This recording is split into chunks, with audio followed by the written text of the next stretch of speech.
Bienvenue à cette toute nouvelle édition de Pour votre information. Très heureux de vous savoir là et j'espère sincèrement que vous allez bien avec cette chaleur qui quand même abonde de plus en plus dans notre quotidien chez nous en territoire lavallois.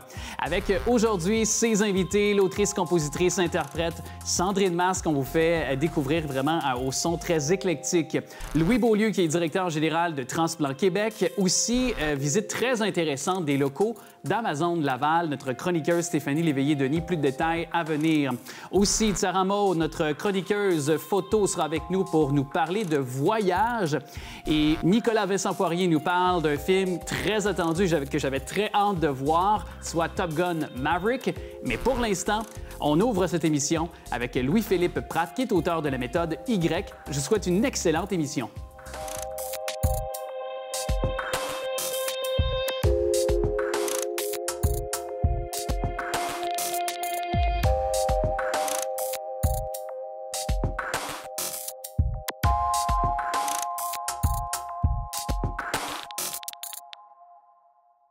Notre prochain invité, dans son essai « La méthode Y, penser vivre la déconsommation », donc dénonce évidemment ce modèle de surconsommation qu'on s'est peut-être donné avec aussi cette pandémie.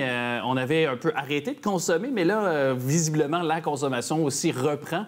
Je trouve ça très intéressant, en tout cas, ce regard qu'il porte, et on l'invite tout de suite pour nous en parler. C'est Louis-Philippe Pratt qui est avec nous. Bonjour. Bonjour. Ça a été quoi le point déclencheur pour l'écriture de votre livre? Je dirais que c'est à travers ma compagnie, en développant un produit où je réduisais la quantité de matière utilisée. Puis j'ai donné une conférence là-dessus il y a 3 ans et j'ai senti un intérêt. Puis j'ai eu envie d'approfondir le sujet de la réduction en design. Mais c'est devenu finalement une réflexion sur la consommation et sur la surconsommation, parce qu'on est tous des consommateurs, en fait. On a tous un rapport avec la consommation. Puis c'est justement, puis tu sais, on est conscient qu'on consomme, qu'on surconsomme à un rythme effréné, mais on est conscient aussi des conséquences pour l'environnement. Fait que on se pose la question, pourquoi on continue quand même à le faire? Est-ce que vous avez un résultat, un constat à nous donner? Oui, bien en fait, c'est tout le sujet du livre. Oui. En fait, tu sais, pour aller un peu au clou du sujet, à mon avis, tout se joue dans l'identification qu'on vit avec la consommation. Parce que on n'a pas besoin de continuer à consommer vraiment, mais on continue de le faire, puis c'est très fort.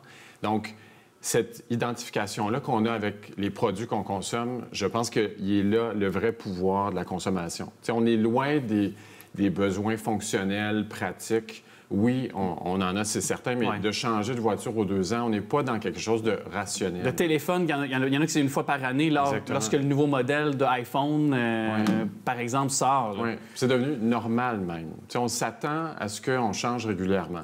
Si on a un vieux téléphone, pour certaines personnes, ça peut même être un peu humiliant, embarrassant d'avoir un vieux téléphone. Mais c'est embarrassant parce que c'est l'identification qu'on vit avec le produit. Ouais. Donc, moi, comme designer, j'avais envie de décortiquer ça pour aussi permettre aux gens de devenir un petit peu plus conscients dans leur consommation. Parce qu'on n'achète plus pour l'utilisation, ou presque, en tout cas, beaucoup pour, justement, la beauté du téléphone. Tu sais, iPhone, je veux dire, pour ne pas nommer Apple, en a fait presque sa marque de commerce dans tout ce qu'ils font comme différents appareils électroniques. Ouais. C'est pour le look, le côté cool, justement, comme vous avez dit, l'identification aussi, d'appartenir à un clan, d'appartenir à quelque chose aussi. De comprendre, de devenir plus conscient de cette mécanique-là qui est à l'œuvre, parce que les designers, je veux dire, c'est fait de façon très consciente. On va délibérément retenir certaines caractéristiques d'un produit pour la génération suivante parce qu'on sait qu'il y en a un autre qui sort dans 1 an, puis il va falloir un point de différenciation avec le produit actuel. Donc, tout ça, c'est calculé. Donc, je pense que le commun des mortels, sans doute, mais de le lire puis de l'expliquer, pour moi, c'est important pour justement... Oui. Et là, vous proposez la méthode, un peu le principe du Y, la méthode Y. C'est quoi votre principe, justement? Expliquez-nous ça concrètement. Bien, en fait, c'est qu'à travers tout ça, je me disais, ça prend une formule qui va être simple à retenir, parce que si c'est compliqué, oublie ça. Je veux dire, il n'y aura jamais de changement. Donc, comment qu'on fait pour réduire cette consommation-là qu'on a. Et puis, comme designer, c'est peut-être une déformation professionnelle, mais j'avais besoin d'un élément graphique, visuel, qui allait me permettre de condenser la méthode, la façon de faire. Donc, le Y, dans le fond, c'est un repère visuel pour dans le fond, parce que graphiquement, on le voit, il y a deux manières de réduire. Donc, d'un côté, il y a la réduction. De l'autre côté, il y a l'union. Et tout ça mène vers une verticale qui représente la diminution de l'ego, la présence et la désidentification avec la consommation. Ouais. Donc, je dirais, c'est une démarche quand même personnelle, tu sais, parce que mon intention, c'est d'aller au-delà des raisons rationnelles, puis de faire aussi une certaine, je dirais même, quête intérieure pour essayer de comprendre pourquoi je consomme. Parce que c'est un peu entre le récit puis un guide pratique, là. Ouais. C'est un peu à mi-chemin entre les deux aussi. Oui, c'est ça, exactement. Parce que moi aussi, je suis un consommateur. Moi aussi, j'ai des besoins, j'ai des envies, j'ai des désirs. Même si je suis conscient de toute la mécanique, il y a des produits pour lesquels je suis encore très sensible. Je pense que les voitures, hein? Oui. Exactement. Et pourquoi les voitures? Pourquoi? Bien, j'ai œuvré dans ce domaine-là. Oui. J'ai étudié également. Donc, je suis allé assez loin. J'ai fait une maîtrise en Allemagne. Tout ça, c'est un rêve de jeunesse. Puis, je l'ai vécu, ce rêve-là. Puis, je suis devenu, à ma grande surprise aussi, critique de cette industrie-là. Et j'ai décidé de quitter. Mais ça reste qu'encore aujourd'hui, ce produit-là, pour moi, c'est difficile. J'aurais de la difficulté à rouler dans une vieille minoune. C'est comme... Fait que dans une Kia, mettons, ça serait de la difficulté, là. Vous auriez... Bien, Kia, c'est en train... c'est une autre discussion, mais Kia est en train quand même dans une belle lancée, je dirais, d'un point de vue design. Ouais, c'est ça. Donc, c'est des produits de plus en plus séduisants, tout ça. Donc, puis, justement, à cause de cette forme-là qu'elle crée, c'est en train de devenir très, très payant pour eux. Mais tout ça part du design, donc du métier qu'on fait. Donc, on a vraiment un pouvoir de persuasion, les designers.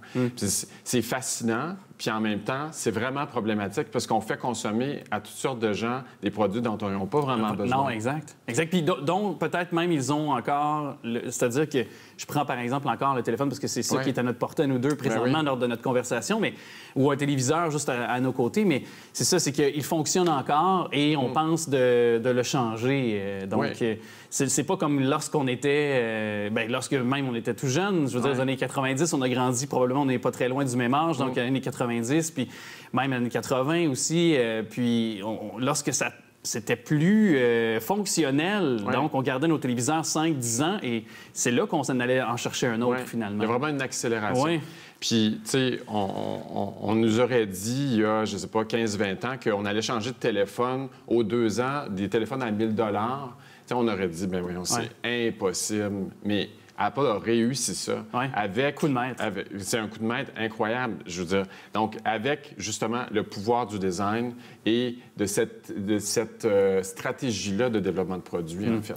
Puis est-ce que, justement, parce que c'est peut-être, on n'a plus beaucoup de temps, mais est-ce que lorsqu'on se rend dans un magasin ou lorsqu'on se rend dans... On voit aussi une vitrine, là, tout est pensé également, là, ou sur Internet, sur le web, il y a ce bien-être, ce bonheur éphémère qui est procuré avec l'achat, avec la consommation aussi, là, souvent. Oui. Est-ce qu'il y a une question à se poser de se dire, OK, je vais penser plus longtemps avant de l'acheter, ou est-ce qu'il y a un petit truc pratico-pratique que vous me conseillez avant de... Moi, on dirait que j'aurais tendance justement à essayer de sortir de l'impulsivité de l'achat. Parce que souvent, si on se laisse quelques jours, quelques heures, quelques jours, on risque de se rendre compte que finalement, ce besoin-là passe, puis il est remplacé par un autre. Donc, d'être observateur de ça. Puis si le besoin demeure, puis il est vraiment... nécessaire, peut-être. Nécessaire, bon, bien, c'est peut-être un achat qui doit être fait aussi, mais juste d'essayer de filtrer, là, davantage. Aussi. Ouais. On va retenir, ce sera le mot de la fin, mais c'est un livre à découvrir. Donc, cet essai, là, La méthode Y, penser vivre la déconsommation, de vous, bien sûr, l'auteur Louis-Philippe Pratt. Merci beaucoup d'être venu nous en parler, mais je vais rester avec Maquilla. Merci. Merci.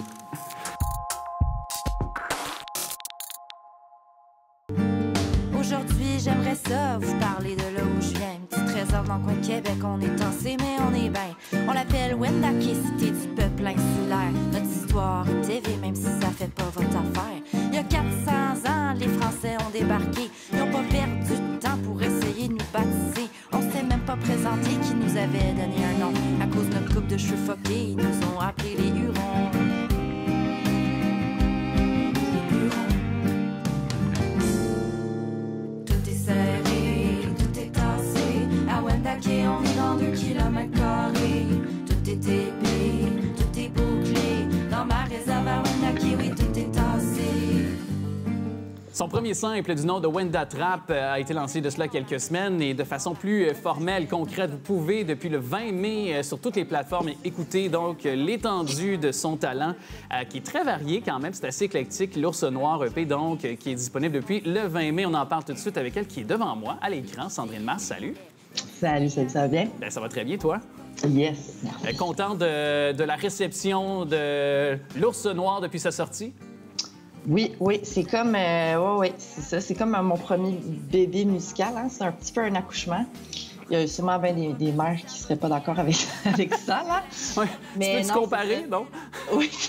En tout cas, bref, moi, je le compare parce que c'est ça qui est ça. Parce que c'était gros pour moi. Ça a été un presque 2 ans, en fait, de gestation, ce EP-là. Donc, c'est fait, il est sorti, je suis contente, je suis soulagée. Puis c'est ça, rencontre avec le public qui se fait présentement en recevant les commentaires. Les chansons. Et tout ça. Sur le web, entre autres. Pourquoi l'Ours Noir, quand même? Pas banal comme image, comme titre? Oui, en fait, en gros, là, pour faire une histoire courte, l'Ours Noir, c'est la première chanson, le premier titre de mon EP. Et puis, ça raconte la rencontre entre un ours noir et un jeune homme là, qui se promène dans la forêt et puis qui croise un ours noir et qui se rend compte que c'est la réincarnation de sa grand-mère disparue. Et puis, ce conte-là, en fait, je trouvais que c'était une belle représentation pour aussi les thématiques qui sont abordées dans mon EP. Je parle beaucoup de rencontres dans mon EP. Donc, rencontre avec soi-même, avec son identité, avec la nature, rencontre avec l'autre aussi. Et puis, je trouvais que l'ours noir, c'était comme une belle personnification de cet élément-là de rencontre qui est abordé souvent dans mes chansons. Est-ce que, justement, le fait qu'on parle beaucoup d'identité, je reprends un peu, je rebondis avec ce que tu viens de dire, c'est aussi à l'origine aussi de la variété musicale qu'on a quand même sur le EP. Est-ce que ça peut être... oui? En corrélation? Oui, bien vu. Je pense que ces chansons-là, c'est une collection des premières chansons que j'ai écrites. Bon, c'est sûr, j'ai pas mis les premiers jets, mais une collection, en tout cas, des chansons que j'aimais particulièrement, qui avait un thème qui les reliait, qui a quand même un filon conducteur avec l'alto. Mais effectivement, il y a une recherche, je crois, au niveau artistique, parce que, comme tu disais tout à l'heure, il y a des chansons qui sont plus rock, il y en a qui sont plus pop, il y en a d'autres qui sont des ballades folk. Donc, il y a clairement, je pense, une espèce de recherche. Tu sais, la fille, elle se cherche, là. Ouais. On l'entend un peu, mais c'est ça. C'est mon premier projet. Puis je pense que là, je suis en train de le définir un peu plus, mon style, à l'École nationale de la chanson, d'ailleurs. Ah oui, du côté de Granby, présentement, là. Exactement, oui. On creuse ça, là. Fait que c'est ça. Est-ce que c'est douloureux de creuser ça, non? Quand même. Oui. Quand même, mais c'est révélateur, je dois dire, là. Mais oui, c'est ça. C'est douloureux à la façon d'une grosse thérapie, là, si on veut. Oui, bien, c'est ce que j'entends dire souvent de plusieurs artistes amis ou ceux que je côtoie ou que j'interviewe comme toi en ce moment. Mais de jouer avec tes racines aussi. Donc, mais tu sais, est-ce que c'est un message aussi quand même pour favoriser? On parle beaucoup de réconciliation dans l'espace-temps depuis quelque temps déjà. Est-ce que c'est un peu pour ça ou c'est inconscient d'y aller de cette quête identitaire-là comme ça? Oui, bien, en fait, moi, ce que j'essaie de réconcilier, c'est à l'intérieur de moi-même, ces 2 identités-là, à la base. T'sais. Après ça, c'est sûr que quand je retourne dans ma communauté, moi, je veux pouvoir chanter des chansons là-bas, pour la communauté, puis pour moi, pour me sentir bien là-bas. Après, c'est sûr que, le mot réconciliation, c'est un gros mot chargé. Ouais. Moi, je suis en réappropriation culturelle. Donc, moi, en ce moment, ce que je suis en train de faire, c'est pas nécessairement de diffuser des messages, mais c'est plus de les intégrer puis de les digérer puis de m'exprimer en chanson avec tout ce que je vis avec ça. Essayer d'aller chercher aussi des gens peut-être qui vivent la même quête identitaire, mais peu importe qu'on soit de quelle peut-être origine aussi, de quelle aussi communauté racisée que nous sommes, je pense qu'on peut avoir tous ces mêmes questionnements-là. Tout à fait. C'est ça, de retrouver, d'être à la quête d'un héritage dont on a été un peu coupé et tout ça. C'est quelque chose de très isolant. Fait qu'effectivement, s'il y a des gens qui peuvent être rejoints par ça, ce serait génial. Là. Je sais que moi, je commence à avoir une communauté de gens qui revivent cette réappropriation culturelle-là, puis ça aide vraiment.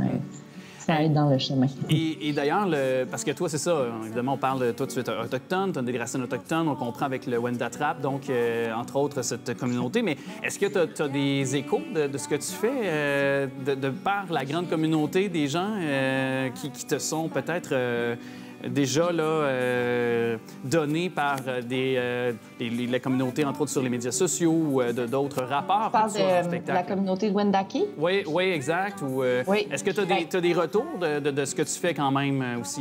Quand même. C'est sûr que quand j'ai habité à Wendake, je commençais à écrire des chansons. Donc, j'ai pas eu la chance encore beaucoup de les jouer devant eux. Je l'ai fait une fois cet hiver, en fait. J'ai fait Wendat-Trap pour la première fois. Puis c'était très émouvant. C'était comme un gros party de famille. Puis je te dirais que cette chanson-là, je l'ai écrite pour eux. Moi, dans mon fantasme, dans ma tête, c'est que tout le monde à Wendake chante cette chanson-là en chœur.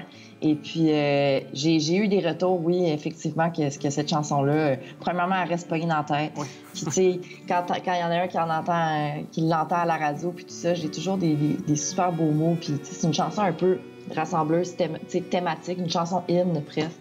Fait que, ouais. Puis là, je retourne à Wendake y demeurer, donc, cet été. Donc, là, je vais aller tester pour de vrai. Le matériel et justement le retour sur les feedbacks que tu peux avoir. Mais en même temps, c'est que tu es jeune puis tu peux incarner pour une nouvelle génération aussi de jeunes autochtones. Je pense que ça peut être porteur aussi pour eux là, de pleinement être fiers de leurs racines aussi.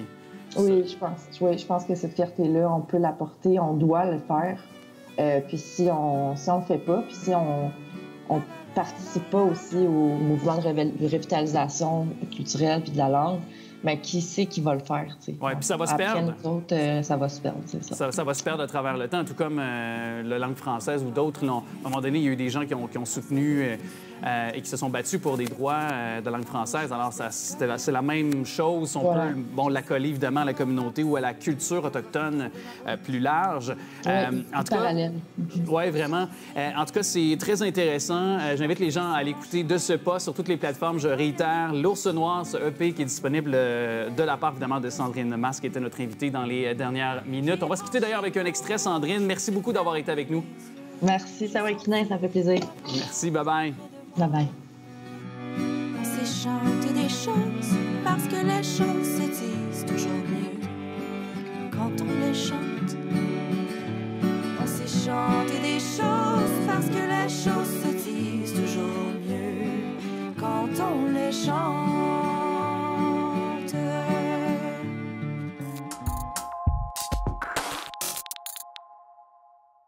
C'était du 24 au 30 avril dernier, entre autres, la Semaine nationale du don d'organes. On revient, entre autres, sur cette semaine avec le directeur général de Transplant Québec. C'est M. Louis Beaulieu qui est avec nous. Bonjour, M. Beaulieu.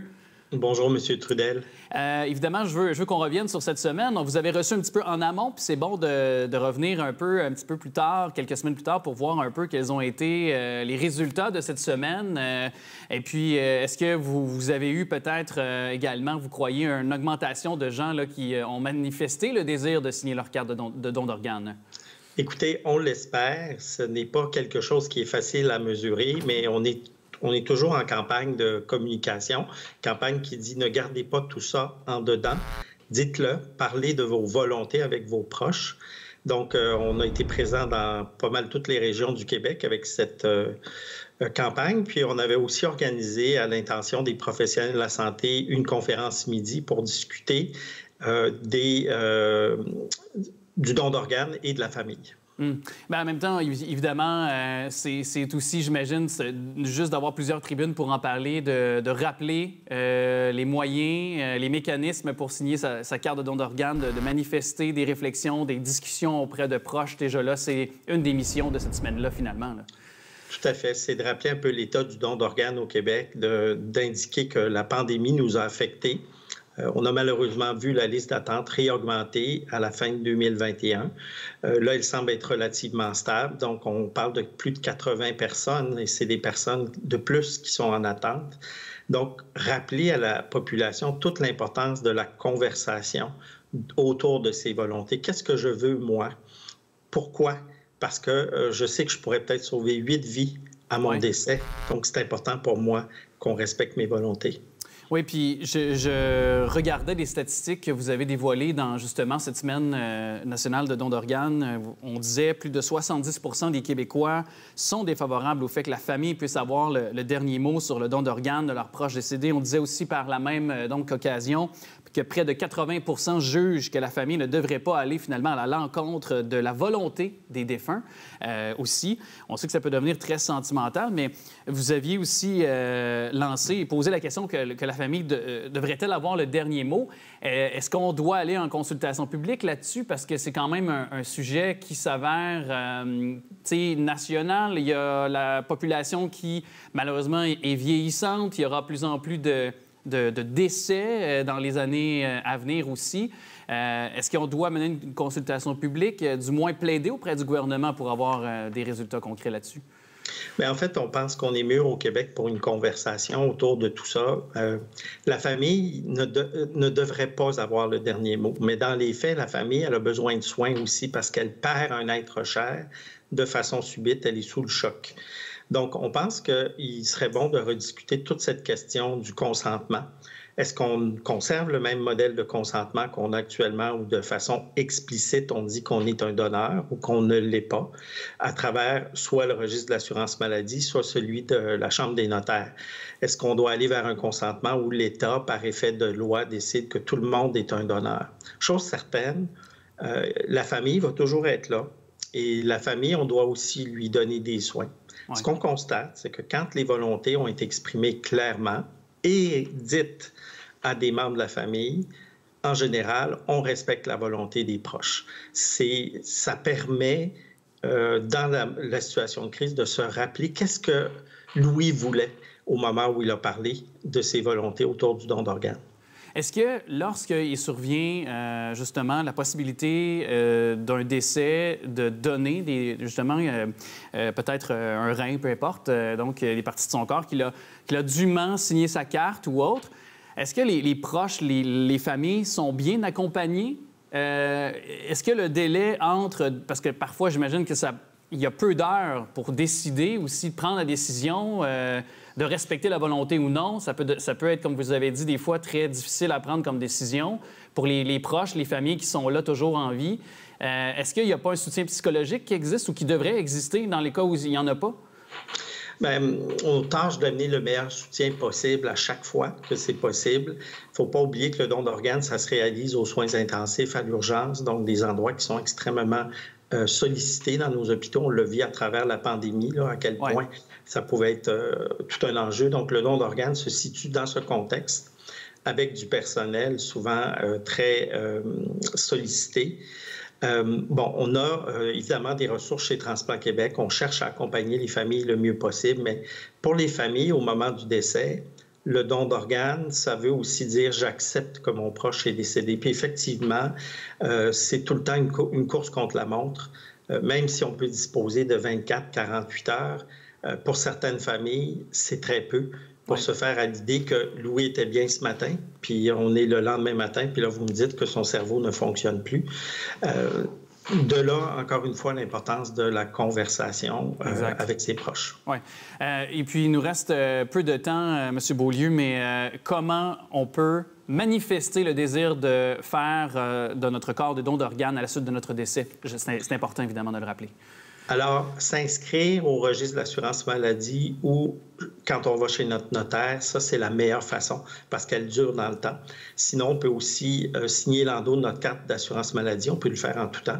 Au moment où on reçoit notre nouvelle carte, on a un collant. Si on ne l'a pas, on peut le demander. Et parler de ses volontés. Prendre un moment pour dire, pour moi, l'idée de sauver 8 vies, c'est important. Si ça peut se réaliser, chère famille, s'il vous plaît, même si ça peut être difficile pour vous à ce moment-là, rappelez-vous notre conversation pour faire en sorte que si je peux sauver des vies à mon décès, bien, que ça se fasse. Vous avez dit, je pense, que jusqu'à 8 possibilités là, de faire des greffes de notre corps, donc de sauver 8 vies, là, ni plus ni moins. Là. On parle de greffe de poumon, de cœur, de foie, de rein, sans compter tous les tissus qu'on peut donner aussi, notre cornée, des tendons, des os, qui peuvent faire une très grande différence dans la vie des gens. Oui, elle a prolongé la qualité de vie de plusieurs autres humains. Tout est indiqué au bas de l'écran pour comprendre tout ce dont on vient de parler, mais il y a beaucoup de réponses sur vos plateformes également pour engager cette conversation-là si nécessaire aussi. Monsieur Louis Beaulieu, je rappelle que vous êtes directeur général de Transplant Québec. Merci énormément de nous avoir parlé. Merci à vous.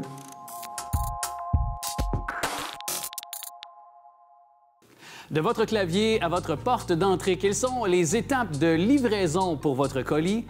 Un reportage de Stéphanie Léveillé-Denis.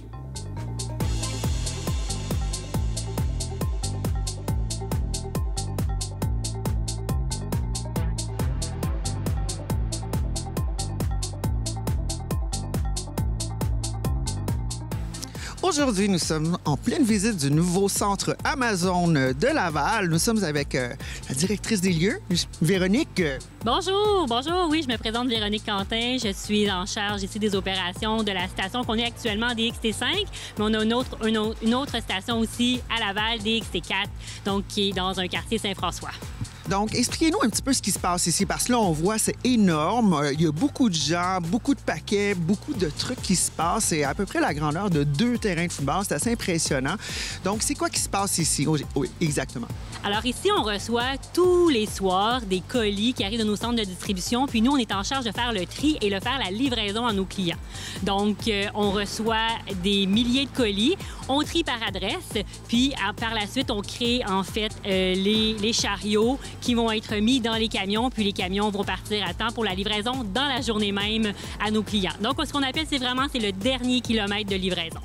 Par dernier kilomètre de livraison, c'est la dernière étape avant que le paquet se retrouve chez nous, c'est ça? Effectivement. Donc, la dernière étape. Alors, ce que vous voyez, vous allez voir sur la route des gens avec les camions Amazon Prime, donc sur la route. Alors, c'est nous qui sont en charge de remplir les camions avec tous les colis pour livrer aux clients à temps. Là, on voit qu'il y a un entrepôt ici qui est tout récent. Ça date de quand environ? Alors, celle-ci est ouverte depuis juillet 2021. Puis notre autre usine qu'on a ouverte dans le quartier Saint-François a été ouverte depuis mai 2021. Donc, les 2 usines ouvertes à Laval ont moins de 1 an. Wow, OK. Et puis, du point de vue emploi, chaque lieu que vous avez à Laval emploie environ combien de gens? On emploie environ 500 personnes, différents créneaux, donc au niveau des conducteurs, les gens qui travaillent aussi à la maintenance des bâtiments, puis aussi à tout ce qui est les opérations de tri qu'on fait au quotidien. D'accord. Et puis, qu'est-ce qui fait que Laval est une destination de choix pour Amazon? Souvent, on se serait entendu peut-être Montréal, le bord des autoroutes, un grand centre. Là, il y a 2 centres Amazon à Laval, sur l'île de Laval. Qu'est-ce qui fait que c'est une zone de prédilection pour Amazon? Bien, en fait, de sa localisation géographique, les accès aux autoroutes, puis aussi pour être capable de bien avoir toute la population qui est sur la rive nord de Montréal, mais aussi à Montréal. Donc, Laval est très accessible pour aller faire les livraisons aussi à Montréal, puis aussi avec les grands quartiers industriels. Donc, pour nous, c'était une destination de choix et une localisation de choix pour s'installer et s'établir dans la région du Québec. Écoutez, là, ici, on ne s'attend pas à ce qu'il y ait tous les produits qu'Amazon a sur le site. Comment est-ce qu'on fait pour que ça soit aussi rapide? Parce que là, on est souvent très impressionnés. En tout cas, moi, j'ai été très impressionné à quelques reprises de voir qu'on commande un truc, que ça a l'air de venir de très loin, puis le lendemain ou le surlendemain, c'était déjà arrivé. Comment est-ce qu'on fait pour pouvoir s'assurer qu'on a les produits aussi rapidement? En fait, cette partie-là se passe dans la première partie de logistique qui est nos parties de centre de distribution. Donc, les produits qui sont les plus grands vendeurs, on en garde en plusieurs copies d'inventaire pour s'assurer qu'on rencontre les demandes clients sur le marché. Puis aussi, en fait, le secret d'Amazon, c'est vraiment de rencontrer notre horaire de production. Donc, il n'y a pas de secret. On roule 24 heures sur 24. 7 jours sur 7 et chaque minute, chaque heure est bien définie en fonction de où on doit être rendu dans notre horaire de production pour être capable de bien rencontrer les demandes clients. Donc, des centres de distribution à ici, tout est traqué en termes de colis et de livraison qu'on reçoit. Hors caméra, tout à l'heure, on me disait qu'Amazon est un bon citoyen pour la ville de Laval. Qu'est-ce qui fait qu'Amazon est un bon citoyen auprès de la communauté, si on veut? On a plein de programmes d'engagement avec la communauté au niveau de nos dons. Justement, les retours, des paquets aussi. Il y a des paquets endommagés, mais qui sont encore en bon état d'utilisation, autant au niveau de la nourriture, des produits ménagers, tous les produits qu'on vend sur notre plateforme. On les redonne en donation. Nous, ici, au niveau de la région de Laval, on a un partenariat avec Moisson Laval. À chaque semaine, chaque mois, on a des livraisons qui sont faites là, avec eux. Ils viennent chercher des produits où on va les livrer chez eux. On fait aussi des donations monétaires, puis on offre aussi du temps dans diverses activités là, de la région. Par exemple, aujourd'hui, on célèbre la fête des mères. Donc, on va aller surprendre diverses mamans dans le coin, dans notre quartier, dans le quartier Vimont. Donc, elles ne le savent pas. On va aller les surprendre aujourd'hui avec des cadeaux qu'on a achetés de notre base de fournisseurs qui est locale de Montréal. Donc, le produit qu'on va livrer aujourd'hui, c'est des chandelles de Soya & Co. Donc, un partenariat aussi avec un de nos vendeurs local, fait à la main à Montréal. Donc, on va livrer 200 produits aujourd'hui. Puis aussi, on va en livrer en grande quantité dans 2 organismes locaux, donc l'organisme Bien-être et la Maison Saint-François. Donc, pour des mamans aussi qui vont recevoir un petit cadeau là, pour la fête des mères. Je suis personnellement une maman de deux adolescentes. Puis, je pense que ça va être un beau signe de reconnaissance pour tout le travail au-delà du professionnel, mais les gens, elles travaillent fort aussi à être une maman au quotidien. Là, donc, voilà. Fait qu'on est bien fiers d'être en partenariat avec la communauté. Et puis, qu'est-ce qui est dans les plans pour les prochains mois, prochaines années pour Amazon du côté lavallois? Est-ce qu'il y a une expansion qui est prévue? Qu'est-ce que vous voyez dans les plans? Parce que là, à bien comprendre, vous êtes celle qui a un petit peu plus le doigt sur ce qui s'en vient. En fait, moi, je suis en charge de tout l'Est du Canada pour les opérations d'Amazon. Donc, tous les plans qu'on a ici. Présentement, on a 5 plans dans l'Est du Canada, donc de l'Ottawa jusqu'à la Nouvelle-Écosse. Puis on en a 3 établis au Québec actuellement. Donc, on a des expansions qui ne sont pas encore annoncées, mais on a des expansions qui s'en viennent dans la région, effectivement, pour l'an prochain. Mais surtout, actuellement, on est en embauche dans la majorité de nos plans actuels, dont notamment à Laval, pour nos rôles qu'on a sur les opérations de tri de nuit et les opérations de jour et les opérations sur la route actuellement. Donc, on est en très grande croissance, notamment au niveau des produits aussi, des volumes à processer à chaque jour. Donc, on est présentement en embauche. Pour les gens qui aimeraient être embauchés chez Amazon, quel genre d'emplois sont disponibles et puis comment faire pour faire application? Alors, on a plusieurs types d'emplois disponibles, des emplois au niveau de la gestion, au niveau de nos entrepôts, mais on a aussi des emplois horaires, donc pour le tri. On a des emplois sur la route aussi. Donc, tout type de candidat a sa place chez Amazon présentement. On est en grande séance d'emploi. Et sur notre site, sur la plateforme Amazon Carrière, donc toutes les informations sont là avec les emplois disponibles. On est très actifs aussi. Je pense que vous avez vu dans la région de Laval, il y a beaucoup de panneaux publicitaires, il y a eu beaucoup de marketing justement avec les emplois actuels. Donc, on en a pour tous les coups. Et puis, qu'est-ce qui serait le plus grand souhait personnellement et professionnellement pour les prochains mois? Parce que là, on s'entend ici, ça fait presque 6 mois, 7 mois que c'est ouvert. Ça roule à plein régime. Personnellement, Véronique, c'est quoi que vous aimeriez voir arriver dans les prochains mois, prochaines semaines?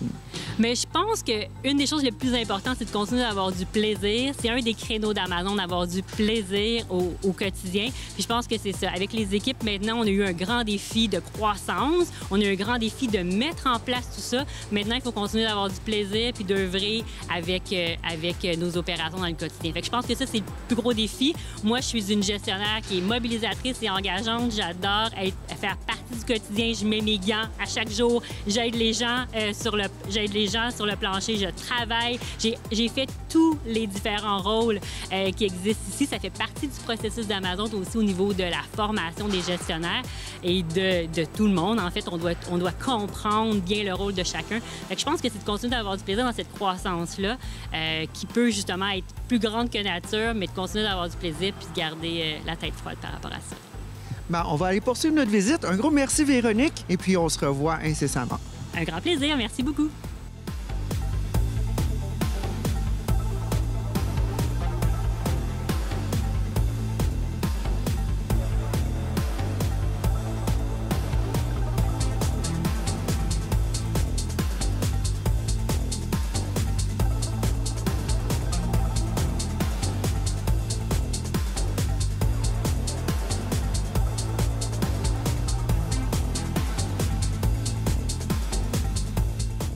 Pour TV Laval, ici Stéphanie Léveillé-Denis.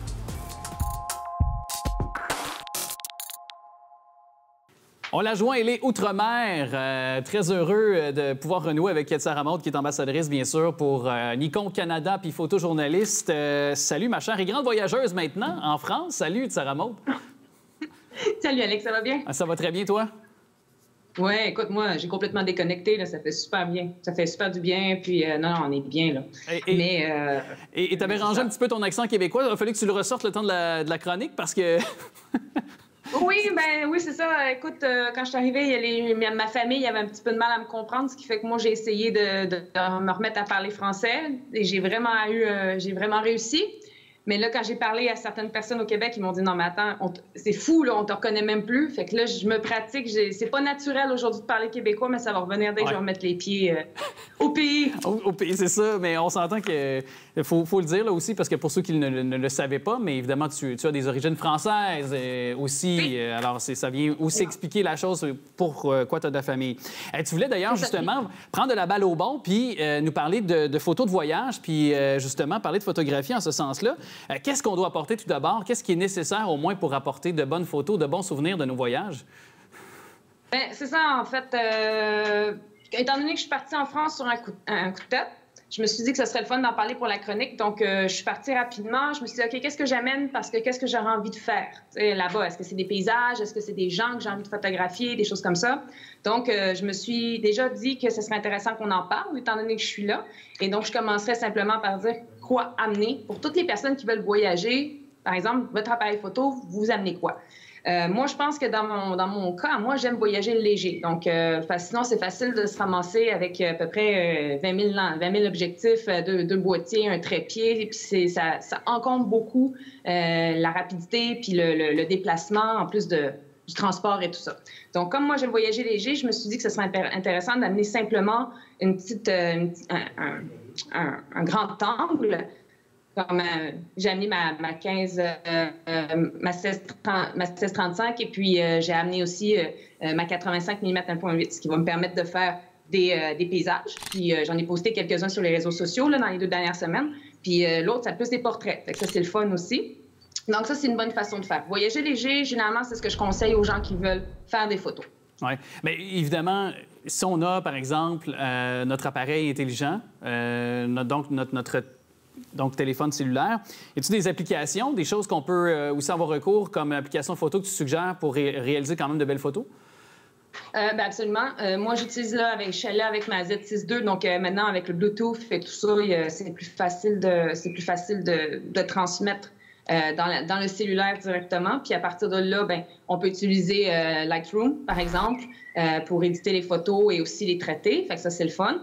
Puis sinon, Instagram, mais bon, Instagram, ça diminue un petit peu la qualité de la photo, donc c'est pas recommandé. Donc c'est ça, puis moi, c'est ce que je fais. Et généralement, là, j'ai réalisé qu'avec cette nouvelle technologie-là, parce qu'avant ça, on n'avait pas la possibilité de transférer les photos directement dans le cellulaire avec les caméras. Donc, moi, j'ai réalisé que ça m'a permis d'éditer plus vite les photos, d'avoir une constance. Et donc, quand je vais revenir de voyage, j'aurai pas 4000 photos à éditer puis à prendre le temps. Donc, ça permet aussi, je trouve, d'être plus rapide puis aussi de garder un peu une image de ce qui s'est passé, une énergie. Ouais. Donc, ça, c'est le fun aussi en voyage. Puis en plus, là, les gens peuvent te suivre sur les réseaux sociaux et tout ça plus rapidement. Donc, c'est une bonne façon de ne pas perdre de temps.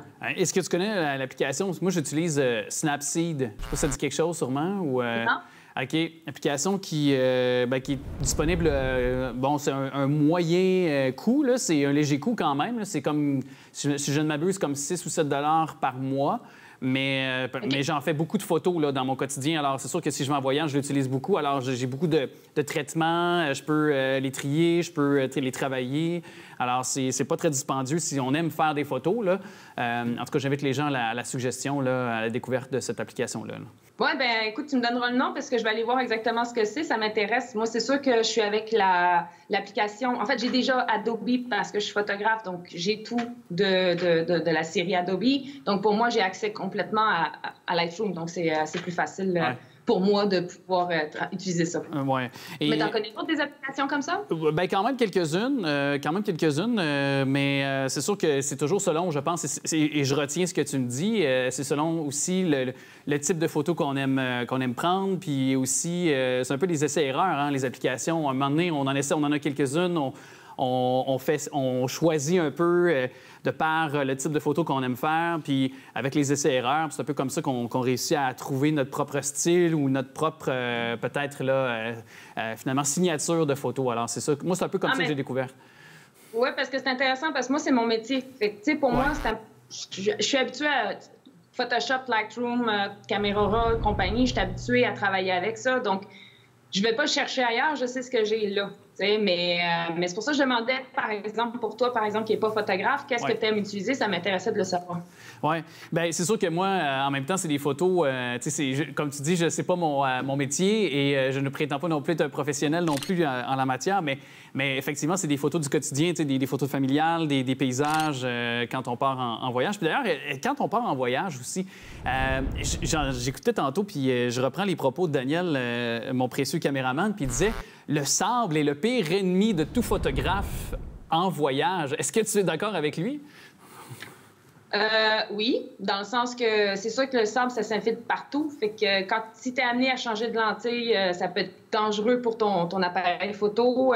Ça se fout partout. T'en as partout. Là. Donc oui, c'est chiant, mais en même temps, avec les nouvelles caméras, maintenant, elles sont tellement bien hydrofuges, protégées, tout ça, que ça rentre moins avant dans les cracks de batterie ou de la carte mémoire, par exemple. Ça peut bousiller complètement un accès à la carte mémoire. T'sais. Donc, mais c'est bien d'amener une petite poire dans ces cas-là, mais moi, généralement, je suis un peu brute avec mes caméras, donc je souffle dessus ou bien je prends un coton-tige, tu sais, puis j'enlève. Tu la nettoies. Puis, question peut-être qui peut s'avérer très niaiseuse, et je vais m'assumer si c'est le cas, mais... Il n'y a pas de question niaiseuse. Mais est-ce que le sable est comme la neige à l'hiver et le sable est à l'été? Bien, c'est sûr que de toute façon, là où il y a du sable, oui, le sable agit comme une réverbération, de toute façon. Donc, tu sais, plus le sable est blanc, plus ça réverbère. Mais déjà, souvent, tu as la mer ou bien c'est le désert. Donc, oui, généralement, tu sous-exes un petit peu quand tu chaudes avec soit la neige. En fait, tout ce qui est... Une fenêtre peut être dérangeante aussi s'il y a trop de lumière qui... Tu sais, qui flash dedans. Quand tu conduis puis que tu as le rétroviseur du gars, là, que le soleil il reflète dedans, ça fait oui, bon, ben c'est la même affaire. T'sais. OK, quand même. Donc, oui, en effet, c'est ça. Mais vraiment... En fait, avant de partir en voyage, il faut vraiment faire un choix. Puis généralement, ce que j'aime bien faire aussi, c'est de me mettre des contraintes. Comme par exemple, choisir, puis de me dire, OK, j'amènerai pas toute la batterie de lentilles, d'objectifs. Donc, qu'est-ce que je vais prendre? Comme j'ai pas pris ma 70-200, qui est vraiment un gros zoom, je me suis dit, c'est pas grave, je vais dealer avec. Puis ça, c'est intéressant aussi, parce qu'en plus d'être émerveillé parce que tu te contrains à devoir chercher des angles que tu n'es pas habitué à travailler avec. Intéressant, puis on pourra constater le résultat de notre conversation et de ton voyage sur ton compte Instagram, ma chère. Oui, c'est ça. Je sais qu'au montage, vous allez pouvoir m'en piquer quelques-unes, je pense. Aussi, certainement. On va faire ça, Daniel. D'ailleurs, notre précieux Daniel qui va faire ça. Merci beaucoup à toi, ma chère. Toujours un plaisir. Bien, merci à toi, Alex. Moi aussi, toujours plaisir. On se revoit bientôt. Oui, au Québec. Et non à la française. Bye-bye, au Québec. Non, c'est la française. Bye-bye. Bye.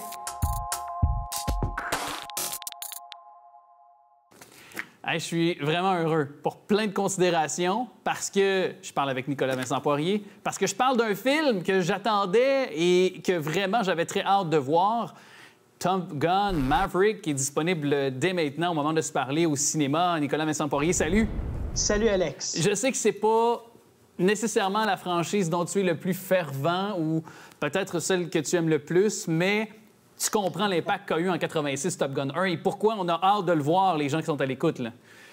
On va revenir sur le film de 1986 parce que l'impact, Alex, est beaucoup plus énorme que ce que tu peux imaginer. Parce que sans le film Top Gun, il n'y aurait pas eu les films Transformers ou même peut-être le film Iron Man. Pourquoi? Bien, je pense que je sais. Je peux-tu avancer une piste de solution? Vas-y. Est-ce que ce serait parce que l'armée américaine a donné accès à l'équipe de tournage du cinéma à l'époque en 86 à, par exemple, leur infrastructure, à leurs avions et compagnie? Exactement, Alex, parce que le film de 1986 a coûté 15 millions de dollars, OK? 15 millions de dollars pour avoir des avions de chasse comme ça. Puis, écoute, ça aurait coûté une fortune tenter de faire un film comme ça sans l'aide de l'armée américaine. Et c'est vraiment ce film-là qui a solidifié le retour de partenariat entre l'armée américaine et Hollywood. Je dis pas, c'est pas des théories de complot ou quoi que ce soit. Non, c'est des chiffres. C'est des chiffres. Et c'est quoi le deal là-dedans? Eh bien, c'est que l'armée américaine est prête à fournir à très petit prix tout leur matériel et même leur personnel. En échange, eh bien, ils veulent s'assurer que le scénario représente bien les intérêts de l'armée américaine. C'est ça. Donc, il y a une sorte de patriotisme qu'on nourrit à travers ça, puis qu'on lance comme message de façon subliminale, la fierté d'être américain, de s'engager dans l'armée, ni plus ni moins. C'est pas la fierté d'être américain, c'est de respecter l'image de l'armée américaine. L'armée américaine, c'est positif, c'est les gentils, c'est les héros. OK? Ils font rien de mal. Et dans ce quand on sait que c'est vrai en plus. Oui, c'est tout à fait vrai, oui. Et te donner un petit exemple, ce que les studios doivent payer, c'est, admettons, le gaz et le personnel pour faire, l'entretien des avions. Exactement. Et sur le porte-avions, pendant le tournage en 1985, il y avait un plan où les avions comme atterrissaient sur le porte-avions et Tony Scott, le réalisateur, il voulait que ça se fasse avec le soleil qui se couche. Et là, tout à coup, le porte-avions, il change de direction. Et là, oups, il n'y a plus le soleil, là, on ne voit pas le soleil. Tony Scott panique, va voir celui qui pilote. Et là, on lui dit, bien, ça coûterait 25 000 $ juste revirer le bateau de bord pour qu'il soit dans la bonne direction du soleil. Ils l'ont fait. Tony Scott a immédiatement signé le chèque de 25 000 $ parce que c'est une question de minutes pour avoir 5 minutes de plus pour faire leur shot. Ça te donne une idée. Quand même. C'est pas banal comme anecdote. Puis là, dans ce film-là, d'ailleurs, qui a été présenté à Cannes avant d'être lancé, c'est pour dire quand même que c'est un film qui était très attendu. Il y a Lady Gaga aussi qui signe la trame sonore, notamment une chanson Hold My Hand. Il y a quand même de gros canons qui ont été mis de l'avant. Puis est-ce que je me trompe, mais Tom Cruise, qui, bon, est encore de retour avec le rôle de Maverick comme instructeur cette fois-là, de jeune pilote. Puis on va le voir aussi dans un cockpit, éventuellement, bien sûr. Mais Tom Cruise est aussi sur une magnifique lancée. Il profite non seulement d'un vent favorable avec cette franchise, le film culte Top Gun, mais également ces dernières années, ces films qui ont été quand même assez bons au box-office aussi. Là. Je te disais qu'avec les 2 derniers Missions Impossibles et celui-là, oui, parce qu'il est sur une lancée, mais on se rappelle avant, en 2017, bon, il y a eu La Momie, il y a eu Jack Reacher qui a plus ou moins bien fonctionné, disons. Et là, vraiment, il est dans une lancée. Et ben, tu vois la nostalgie des années 80, ça s'en vient aussi. Ce film-ci, tu vois 152 millions de $ de budget. Et pour Tom Cruise, ça fait depuis en l'an 2000, c'est là que Tom Cruise a dit que, oups, il y a peut-être un Top Gun 2 en préparation. En 2016, il l'a confirmé.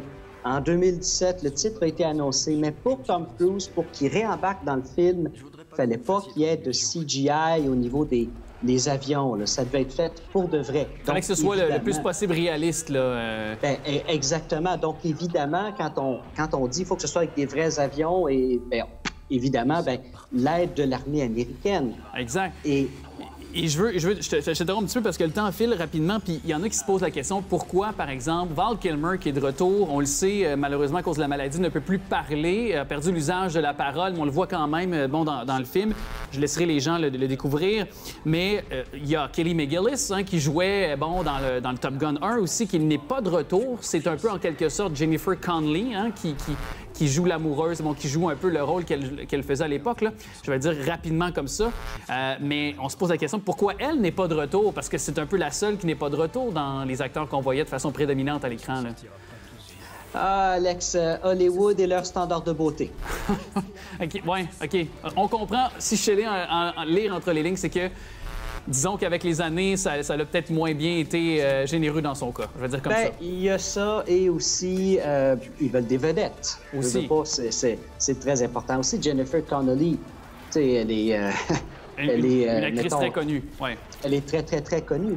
Et ce film-là, Val Kilmer qui est dedans, c'est Tom Cruise qui a poussé pour que Val Kilmer retrouve son rôle. Parce que, bon, avec la maladie, est-ce qu'il l'aurait retrouvé? Mais vraiment, lui et Tom Cruise, c'est les deux seuls de la production originale qui reviennent. Tom Cruise, quand il a fait ce film-là, il avait 58 ans et les pilotes, le plus vieux pilote d'avion de chasse, là, c'est 54 ans. Quand même.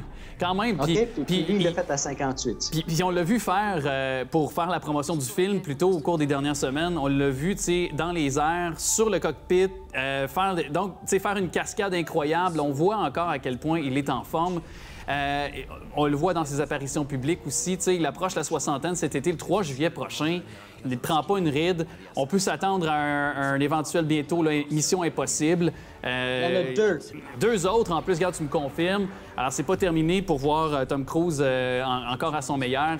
Évidemment, je comprends qu'il s'entraîne, puis il y a beaucoup aussi là-dedans de travail derrière, mais quand même, je trouve ça, juste qu'on a évoqué, super fort comme message, puis comme envie d'aller voir ce film-là. Nicolas, je te dis merci, à très bientôt pour cette chronique-là. Puis c'est clair, je vais être comme un petit enfant dans la salle de cinéma avec le son en plus. Tu sais, le son, l'image, c'est là qu'on peut profiter pleinement d'un film comme celui-là, c'est sûr. Alors, je vais être comme un petit gars qui regarde ce film-là, c'est sûr. Ben, m'a dit faire la recherche de ce film-là, ça m'a donné le goût d'aller le voir. Bon, au bout, regarde, vois-tu, je t'aurais convaincu. Merci à toi. Merci, Alex. Là-haut, tu penses t'es mort. Fais-moi confiance.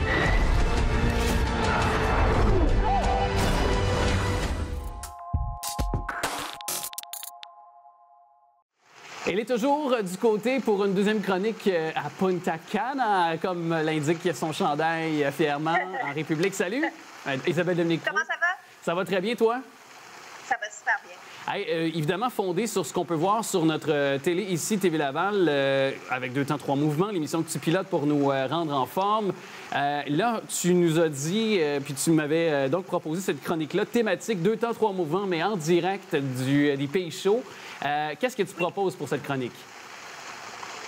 En fait, j'avais envie d'amener 2 temps 3 mouvements, donc des capsules 2 temps 3 mouvements à l'extérieur, parce que nous, on les tourne à l'intérieur et je les tourne pour que les gens puissent bouger avec moi. Mais j'invite les gens à peut-être amener les mouvements à l'extérieur avec le beau temps qui s'installe tout doucement. C'est le fun de joindre l'utile à l'agréable. C'est le fun d'être davantage à l'extérieur, surtout si on travaille à l'intérieur.